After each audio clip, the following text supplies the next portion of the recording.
Hi! Welcome back to what a వంట. ఈరోజు వీడియోలో మీరు చూడబోతున్నారు వంకాయ ఇగురు. వంకాయ టమాటా, వంకాయ బఠానీ ఈ కాంబినేషన్స్ మీరు టేస్ట్ చేసే ఉంటారు. కానీ ఎలాంటి కాంబినేషన్ లేకుండా కేవలం వంకాయతో మీరు ఎప్పుడైనా కర్రీ చేసి టేస్ట్ చేశారా? చేయకపోతే అదే ఇదనమాట. వంకాయ ఇగురు చాలా టేస్టీగా ఉంటుంది. చాలా తక్కువ ఐటమ్స్‌తో చాలా ఫాస్ట్‌గా అయిపోయే కర్రీ అనమాట. అయితే ఈ వంకాయ ఇగురు ఎలా చేయాలో ఏంటో నేను చెప్పేస్తాను. మీరు వినేయండి. వీడియోని ఫుల్‌గా చూసేయండి. ముందుగా కడాయి పెట్టుకొని ఆయిల్ వేసుకుని ఆయిల్ హీట్ ఎక్కిన తర్వాత పచ్చిమిర్చి ముక్కలు వేపుకోవాలి. వేపుకున్న తర్వాత ఉల్లిపాయ ముక్కలు వేసేసి రుచికి సరిపడా ఉప్పు వేసి ఉల్లిపాయ ముక్కలు మగ్గనివ్వాలి. ఉల్లిపాయ ముక్కలు మగ్గిన తర్వాత ఉప్పు నీటిలో నానబెట్టిన వంకాయ ముక్కలను కూడా వేసేసుకొని బాగా కలుపుకోవాలి. బాగా కలిపిన తర్వాత వంకాయ ముక్కలు కాసేపు పాటు మగ్గనివ్వాలి. వంకాయ ముక్కలు మగ్గిన తర్వాత సరిపడా కారం వేసుకోవాలి. అయితే ఇక్కడ కారం అన్నది చూసుకొని వేసుకోవాలి. ఎందుకంటే ముందుగానే పచ్చిమిర్చి ఎక్కువ వేసాం కాబట్టి.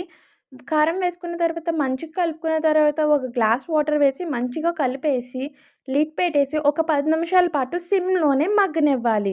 10 నిమిషాల తర్వాత వేడి వేడి వంకాయ ఎగురైతే రెడీ అయిపోయింది. దీన్ని అన్నంలో వేసుకొని కొద్దిగా ఆయిల్ వేసుకొని మంచిగా కలిపేసుకొని తింటే కొంచెం కమ్మగా, కొంచెం స్పైసీగా భలే ఉంటుంది టేస్ట్. ట్రై చేసేయండి.